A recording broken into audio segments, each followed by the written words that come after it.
Two capillaries A and B of equal length but radii r and 3r are connected in series across a pressure difference of P.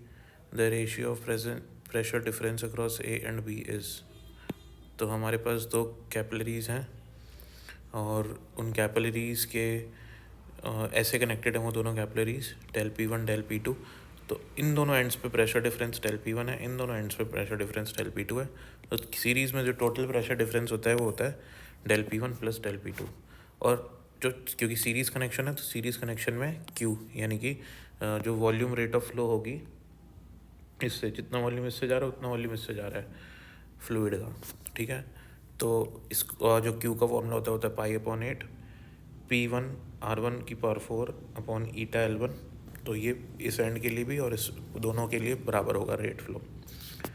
तो यहाँ से हमको दिख रहा है कि जो हमारा ये Q का फॉर्मूला है इन दोनों में, इन दोनों पाइप्स के लिए जो Q होगा, ईटा होगा, L होगा, वो तीनों चीज़ें कांस्टेंट है क्योंकि हमको क्वेश्चन में गिवन है इनकी लेंथ इक्वल है.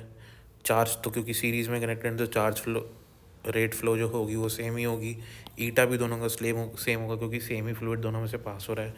तो सेम क्या नहीं है, ये तो पाई बाई 8 कॉन्स्टेंट, ये भी कॉन्स्टेंट, ये भी कॉन्स्टेंट. तो ये दोनों चीज़ें कॉन्स्टेंट नहीं है. तो यानी कि ये दोनों चीज़ें इन्वर्सली प्रोपोर्शनल हुई. तो P is proportional to 1 upon R की पावर 4. ठीक है.